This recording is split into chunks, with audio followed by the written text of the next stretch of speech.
동북공정 옥기 문명, 옥기 뭐 이렇게 해서 다 발견이 돼가지고 옥문화재. 예, 그래서 그게 지금 이제 왜냐면 만리장성 이 안에 문명, 그러니까 황한 문명을 얘네가 기본으로 삼았는데 요한 문명이 맞아. 나오면서 홍산 불리해진 문명 거지. 이런 거. 이제 그래서 이걸 다 뒤집어 엎으려고 이제 공부 많이 했네. 네. 예? 여기서 찍어? 응? 여기서 찍냐?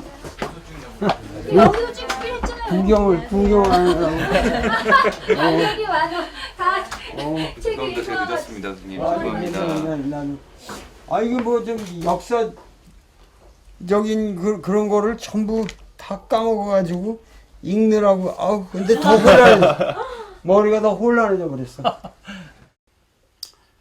나 어저께 우연히 그 영화를 하나 봤는데 너무 충격을 받은 거예요.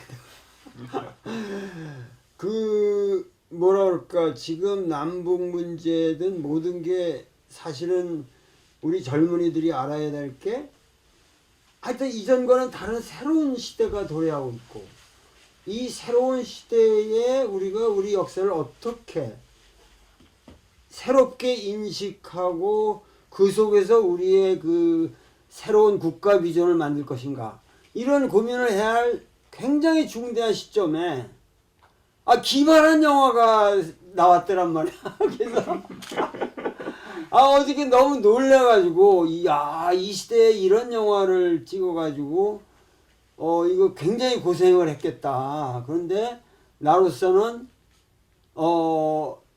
이렇게 반가울 수가 없고, 그 어려서부터 내가 그렇게 통쾌하게 들었던 이야기들을 통쾌하게 화면에 과감히 실어준 그런 고마움 때문에 내가 당장 어떻게 감독 내가 어디가 배우들 연락을 할 수가 있어야지. 그래서 이창동 감독의 조감독을 했다는 걸 알고 어저께 그 이창동 감독님한테 전화를 드렸더니 도와주시면 참 좋겠다고. 감사합니다. 하여튼 그래서 오늘 만나서 얘기를 하면은 너무도 근사한 대화가 되겠다. 이래서 내가 감독님하고 여러분들이 아주 그렇게 사랑하는 우리 시대의 최고의 스타 배우 조인성을 이 자리에 모셨습니다. 감사합니다. 감사합니다. 어떻게 이런 영화를 맴들 발상을 했어요? 이제 영화사에서 제안을 받긴 했었는데 응. 이제 그때 처음에 받은 그 제안에서는 이제 연개소문과 양만춘과 당태종 세 명이 주인공인 약간 영웅물을 제안을 했는데, 제가 그 양만춘에 대해 조사를 하다 보니까 그 양만춘 제가 옛날에 알지 못했던 면이 있더라고요. 양만춘이 연개소문의 쿠데타에 동의를 하지 않아서 되게 이제 약간 반정부적인 인물로 찍혀 있고 그 와중에 좀 거의 무장 중립국처럼 당태종과 싸웠다, 이런 기록들이 있어. 이게 뭐 정사인지는 모르겠지만 삼국사에 그런 내용들이 있다고 하더라고요. 그래서 이런 인물이 참 매력이 있다 싶어서 좀 그 인물을 좀 발굴하고 싶다는 생각에서 시나리오를 쓰게 됐어요. 그 고구려라는 나라는 뭐 계속 나오는 말이지만 중국 정사에서부터 그 구려라는 의미가 원래 성이라는 의미거든요. 그래서 이 고구려라는 나라는 본시 그 성읍국가들, 그러니까 산성과 평지성을 대개 세트로 쌓는데 그 성들의 독립된 단위, 성주가 있고, 그러니까 광개토대왕 비도 보면은 여러 성들을 어떻게 관리하느냐 하는 것에 관한 그 큰 비예요. 그러니까는 그 광개토대왕에 대한 지적이 중요한 게 아니라 그 비의 3분의 1은 그런 건데, 문제는 뭐냐면 이 고구려는 자꾸만 그 사람들이 오해를 하는 게 안시성 성주가 무슨 연개소문 말을 들었다 안 들었다라는 것이 중요한 게 아니라 그만큼 성주들이 독립적 성격을 가지고 있었던, 그러면서도 그 어떤 연합체를, 네. 국가 연합체를 잘 유지했고, 네. 그래서 국가가 효율적으로 그 이게 운영이 됐고, 특히 이 당태종의 사실은 그 침공에 대해서는 이 영화에서처럼 사실적으로는 연개소문과 양만춘 사이에 그렇게 심각한 대립이 있었던 건 아니에요. 네네. 그런 것도 알고 있어요. 주필산에 지원군을 보내고 이랬는데 이제 성안에서 싸우자고 했는데 그때 이제 고현수 고혜진이 약간 말을 안 듣고 평지에서 싸워서 뭐 문제가 됐다. 뭐. 그러니까 그 고시들 장수에 관한 것도 상당히 사실은 당나라 사료에 의한 거기 때문에 그게 과연 그 고시들이 그렇게 했느냐, 반란을 일으켰느냐, 이것도 문제가 있다라는 것이고, 네. 문제는 이제 우리가 거시적으로 이 영화에서 초반부에 내가 이 영화를 많이 만들었다면 아마 만들기 전에 나 좀 찾아와서 의논을 좀 하지. 그 책을 쓸 때부터. 근데 그 처음에 그 사실은 도입 부분에서 이게 싸우는 장면들이, 근데 그런 게 요새 애들한테는 뭐 요새 사람들한테 그렇게 앞필되지는 않거든요. 그래서 앞에서 좀 오히려 지루한 감을 줘요, 이 영화가. 근데 그런 거보다는 예를 들면 아주 더 장엄하게 당태종이 왜 내가 이 고구려를 침공해야만 하느냐 하는 뭐 아주 멋있는 강요회의를 여는 그런 장면으로부터 시작을 했다. 그러면은 상당히 재밌었을 것이다, 이런 생각을 하는데, 나는 이 영화에서 가장 큰 문제, 우리 조인성 군한테도 이제 그런 질문을 내가 받았는데, 문제는 이 당태종이라고 한다면 중원을 통일했을 뿐만 아니라 중국의 역대 가장 위대한 성군으로 모셔지는 사람이고, 사실은 당태종의 이 고구려 침공 이전에 이미 수양제, 수문제, 이 사람들이 4차에 걸친 침공을 했는데, 뭐 우리가 아는 을지문도 뭐 살수 대첩도 있고 여러 가지 있지만 전부 대패를 했단 말이에요. 그래서 이 문제는 그 대패를 잘 조사를 해서 당태종은 치밀한 전략을 세우면서 이 정예화시켜서 갔단 말이에요. 근데 그게 중요한 게 아니라 우리가 알아야 할 건, 왜 중원을 통일한 대군주들이 우리 한국인들이 지금 생각하기에 꼭 변방에 있는 조그만 나라를 그렇게 어렵게 가서 왜, 그러니까 수나라의 경우는 완벽하게 우리가 이 수양제 그러면은 우리가 그 대운하를 기억하잖아요. 대운하를 판 사람이란 말이에요. 근데 그 대운하 자체가 사실은 고구려 침공을 위한 물자 운송을 위해서 판 운하라고 하거든요. 그러니까 그럴 정도로 이 사람들은 총력을 기울여서 수나라는 그것 때문에 멸망을 했고, 그러니까 당태종은 그 바톤을 이어서 이제 이런 대규모 또 획책을 했는데, 그 이유가 도대체 뭐냐? 왜 중원을 통일한 의젓하게 자기네 나라나 다스리면 되지, 나라를 자기가 갓 통일한 나라를 망해 먹을 정도로 거대한 그런 사업을 일으켰느냐, 이거에 대한 설명이 지금 우리 국민들에게 전달이 안 되고 있어요. 이제 이거는 뭐냐면 수문제든 수양제든 지금 이 당태종이든 이 사람들 출신 자체가 이 무천진 군벌이라고 하는 북이 이 선비족 계열의 군벌 조직이에요. 이 사람들이 내려와서 이 수나라 당나라를 세운 거거든요. 원래 한족이 아닙니다, 이 사람들이. 그러고 뭐냐면 이들은 이 당시 중원을 통일했지만, 사실은 이 중원이라고 하는 것은 그 당시 아주 분열되어 있던 것이고, 이거를 통일했다고 하지만 사실은 이거는 진정한 중원의 통일이 아니라 중원보다 더 거대한 북방 대륙 세력이 있었는데 그것이 바로 고구려였다 이 말이죠. 그러니까 당대는 고구려의 영토나 역량이나 지금 이 싸움에 이렇게 진행되는 거 보면은 훨씬 더 고구려가 중원 전체를 합친 것보다도 대국입니다. 그러니까 이거를 통일한 것만으로는 중국을 통일했다고 말할 수 없는 거예요. 반드시 저 고구려를 없애야만 우리는 체면이 쓴다. 그리고 직접적으로는 이 선비족이라는 게 사실은 고구려족하고 속으로 피가 섞이는 거거든요. 선비, 뭐 탁발시 이런 이쪽 북방이라는 게 왔다 갔다 한 거기 때문에 그러기 때문에 사실은 이들은 이 고구려와의 그 경쟁심이 더 치열하죠. 그렇게 해서 이 무리한 전역을 일으켰는데 그거를 그렇게 성공적으로 막아냈다.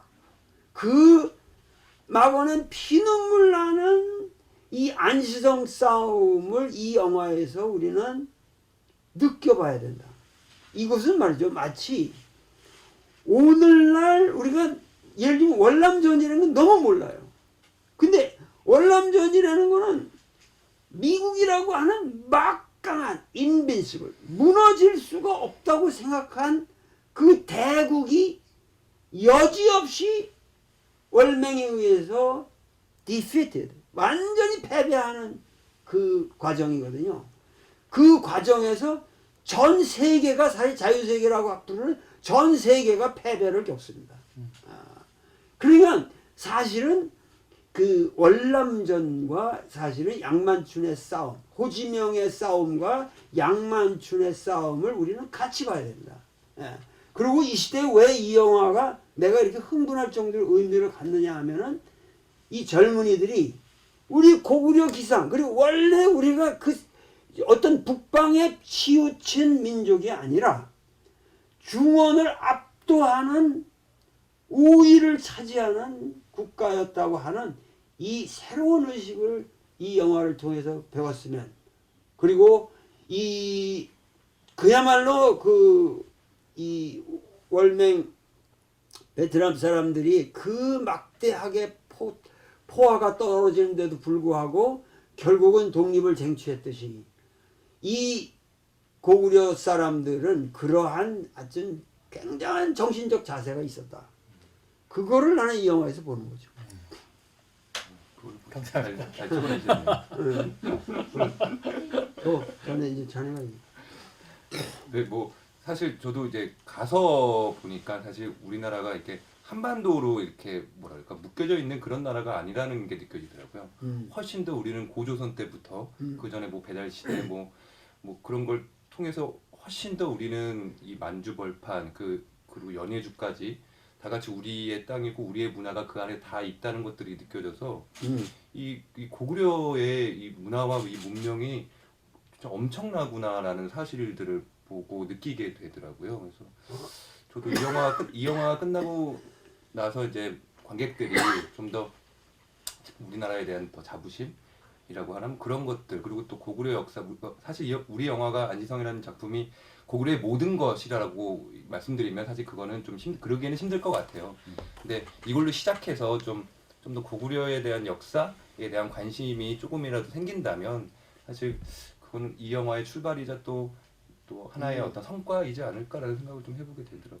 이 지금 여기 내가 이 고구려 산성을 가다라는 책을 거의 이걸 쓴 분하고 내가 같이 돌아다니고 그랬는데, 이 지도를 보면, 여기 나오는 지도를 보면은 이게 지금 요 반해고 황해 이쪽인데, 지금 고구려 성 여기에만 분포된 성만 해도 뭐 그러니까 이 동북 지역으로 분포된 고구려 성만 해도 그건 200개가 돼요. 여기만 해도 한 50개 정도 될 겁니다. 그런데 73개. 요동에 있는.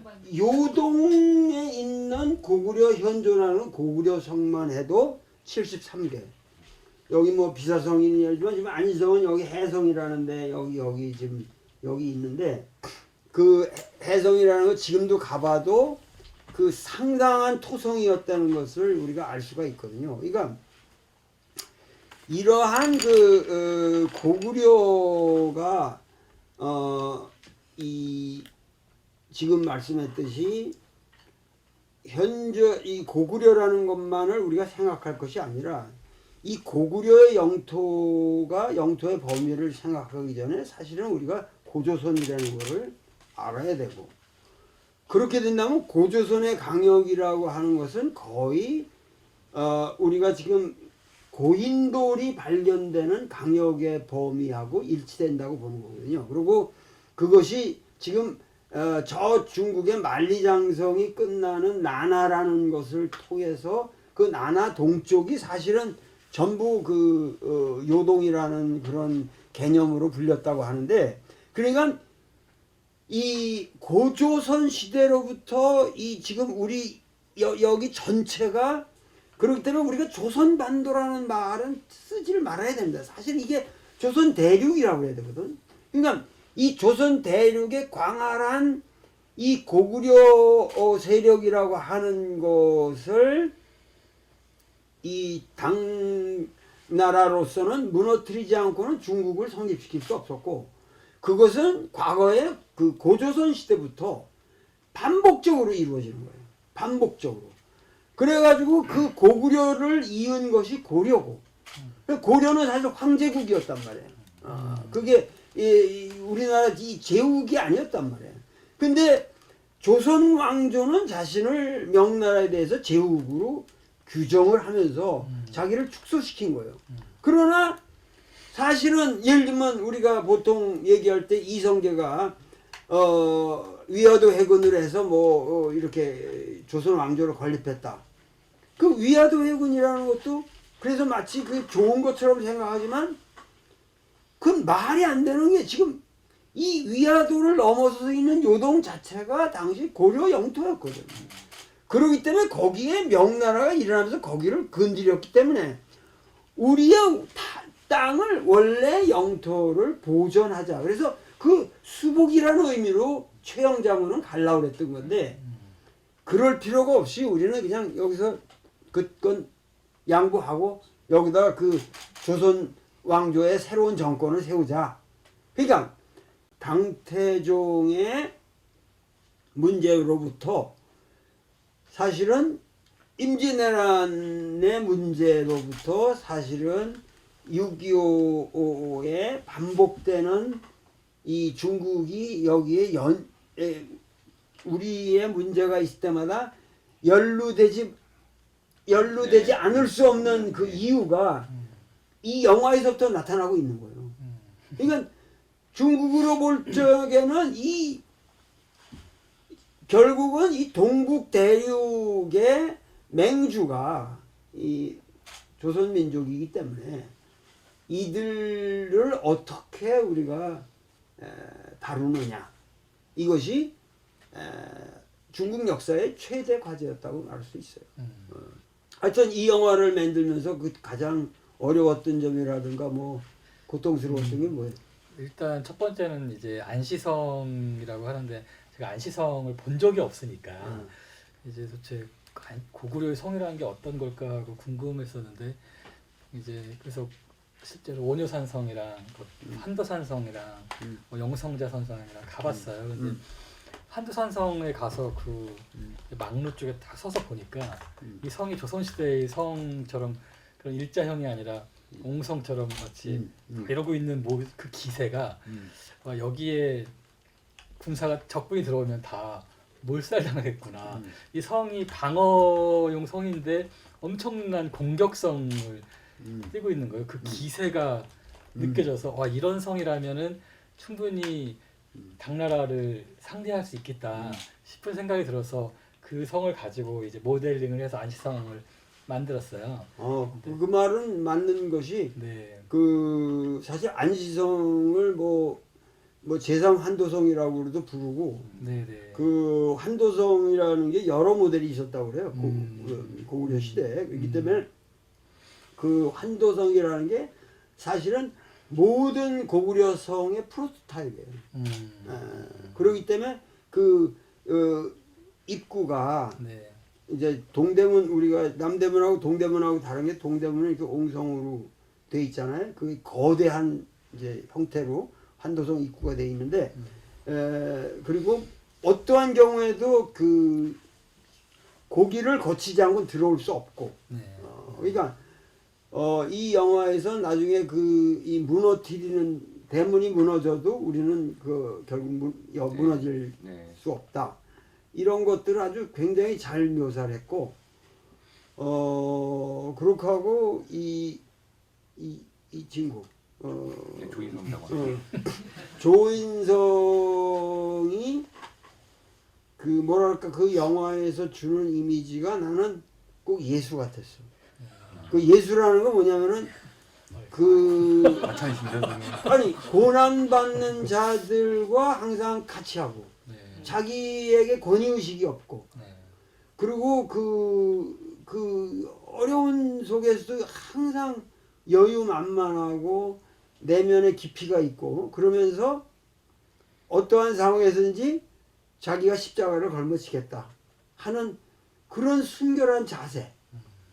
그게 바로 예수거든. 예수가 딴 게 예수가 아니라. 그런데 그 안지성이라는 데가 사실은 그 삼국사기에도 이렇게 묘사되는 거 보면은 그 이 양만춘과 성주와 성민들과의 관계가 아주 돈독하고 그리고 이 대군을 견뎌낼 만큼 충분한 식량이나 이런 거를 대비했다. 이런 표현들이 있거든요. 그러니까 이 양만춘이라는 사람은 정말 비범한 사람이었을 것 같고 그리고 사실은 그 이제 내가 제일 그 궁금해했던 것은 과연 양만춘이가 화살을 쏴서 당태종의 눈에 박힐까?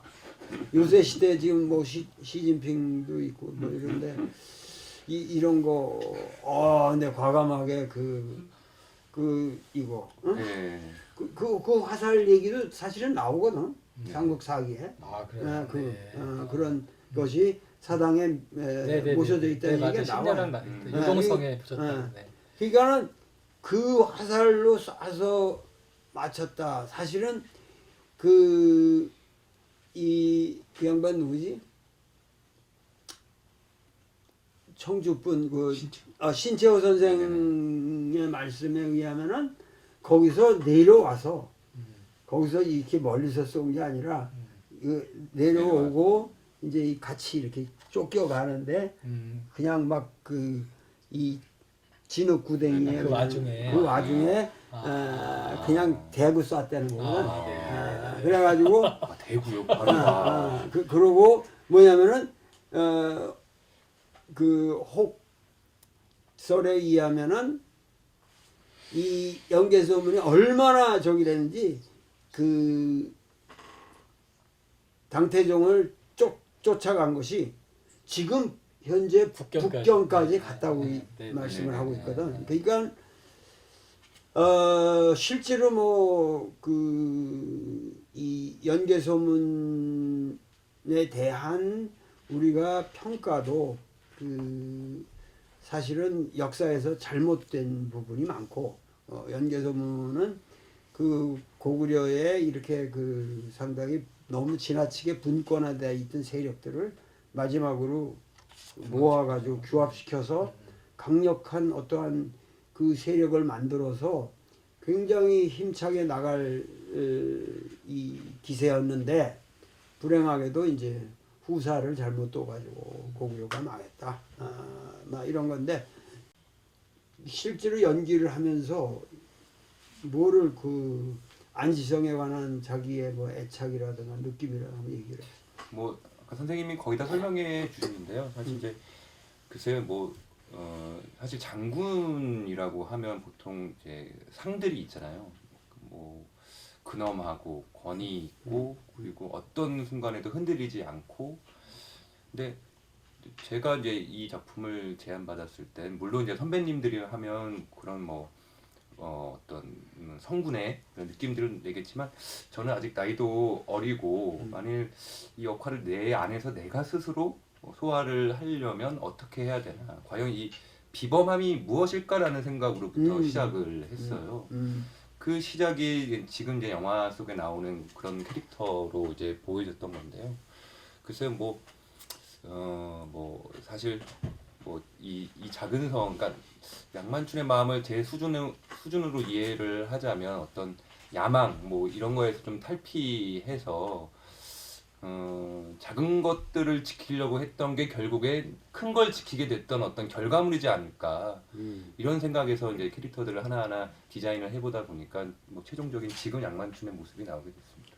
하여튼 그 나는 놀란 게 난 사실 그 조인성이라는 배우도 잘 평소에 접하지 못해가지고 이렇게 얼굴을 보니까 지금 굉장히 아주 스마트하고 이렇게 현대적인 얼굴인데 그 영화 그 연기력이 진짜 그 옛날 아주 평범한 고구려인 느낌을 그렇게 잘 살려냈고 그러고 그 사람들이 그 영화에 나오는 그 양만춘이라는 사람을 진짜 그 거리 없이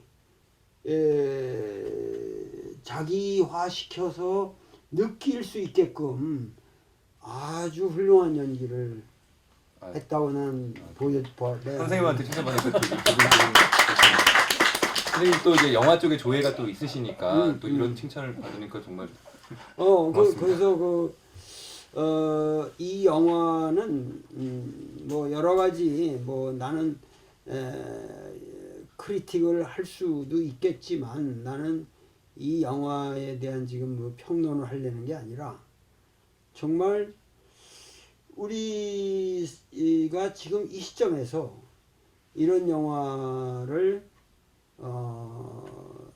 아껴야 되고 이것이 단순히 영화가 아니라 우리 역사고 나의 실존적 고뇌가 담겨져 있는 문제고 우리가 지금 언제고 지금 강대국의 이 틈바구니 속에서 항상 우리가 평화롭게 살자고 하는데도 평화롭게 살지 말라. 너희들은 싸워라. 이렇게 지금 만드는 역사예요. 지금 우리 살고 있는 역사가. 그러니까 우리는 남북이 평화롭게 삽시다. 이걸 저 세상 보고 도와주십시오 하는데도 그러면 안 된다니까. 냉전을 계속해야 되고 무력적 서로 대립을 하라. 근데 이런 상황에서도 양만춘의 슬기와 그런 고난을 견디고 뭔가 그 승리에 대한 확신을 가지고 우리 젊은이들이 우리 과거의 모습이 여러분들이 생각하는 그런 나약하고 비겁하고 자기 시종만 차리는 그런 역사가 아니라 우리 역사는 정말 위대한 가치를 구현해온 역사이기 때문에 오늘날 이렇게 번창한 그래도 뭐 한류가 세계를 지배하고 나 같은 학자도 마음대로 얘기할 수 있고 또 위대한 이런 예술가들이 작품도 마음대로 할 수 있고 사실 이런 작품을 지금 당태종이 그 화살을 맞는 작품을 중국에서 할 수 있겠어요? 어디서 만들겠어요? 중국에 못 들어간다는 얘기가 있습니다. 중국에 이거 못 들어가죠. 아니 조인성 씨가 못 들어갈까 해서 들어가지 못한다고? 그런 거야. 뭐 근데 하여튼 대국이 그렇게 옹졸하면 안 되지. 지금은. 근데 앞으로 하여튼 이 영화를 우리 국민들이 대대적으로 이게 최소한 1,000만 원 들어야 됩니다. 이게 그래야지 이게 뭐 이거 워낙 내가 보기엔 돈이 많이 든 영화고 그리고 배우들이 거기 상당히 추운 데서 엄동설안에 고생했다고 그러대. 네. 바람도 엄청 심하고요. 거기가 어디였어? 울산바위 앞에 강원도 고성. 울산바위 앞에. 네. 그리고 저 세트도 어느 정도 지었겠네. 네, 그 그 밑에 예, 벌판에다가 어. 이제 성 세트만 짓고 어. 이제 거기서 배우들이 그 뒤에 산세가 느껴져야 하는데 물론 어. 그 울산바위가 나오지는 않지만 그, 음. 그 산세를 느낄 수 있는 곳이 어딜까 이제 감독님께서 부지를 찾다가 음. 그 화암사 밑에 바로 밑에 울산바위를 뒤에 등지고 저희가 이제 세트를 만들었죠. 안시성을 만들어서 이제 나중에는 CG 작업을 통해서 좀 더 그것들을 키우기도 하고 또 뒤에 그 어떤 배경들은 만들기도 하시고 여러 가지 감독님께서 많은 아니 그 세트가 전혀 유치하지 않아. 아주 리얼하고 생동감이 있고 그래서 하여튼 그런 느낌이 들더라고. 그 당나라 군대 뭐 이렇게 CG 작업이 됐겠지만은 저렇게 실제로 그 정에 20만이 왔다 그러는데 실제로 20만이 오면은 그 100만 대군이거든요. 네. 뒤에 네, 뒤에 병력이랑 병력이 그러니까 그것도 만만한 세력이 아니고 그리고 그 앞에 백암성 같은 데 가보셨겠지만은 네. 그건 굉장히 훌륭한 성인데도 네, 불구하고 네, 이 손버릇. 성주가 네. 지 스스로 배반을 하고 항복을 했죠. 네. 항복을 해버리거든요. 근데 그런 거에 비하면은 이 안시성이 얼마나 위대했는가. 근데 그러한 이 막강한 대군을 앞두고 이 초라한 듯이 보이는 이 사람들이 그걸 격파해 나가는 모습. 이것이 나는 지금 우리 대한민국의 모습이 아닐까. 지금 세계사의 거센 파도를 거슬러서 우리 평화를 구가하기 위해서 인류에다가 우리 이 화해 평화의 씨를 뿌리기 위해서 우리가 거슬러 올라가고 있는 그런 대륙의 기상을 여러분들이 이 영화를 보면서 정말 느껴봤으면 좋겠다. 오늘부터 이걸 보는 사람들은 무조건 영화관으로 가세요. 이것으로 오늘 이 두 분과의 대화를 마치도록 하겠습니다. 감사합니다. 감사합니다. 고맙습니다.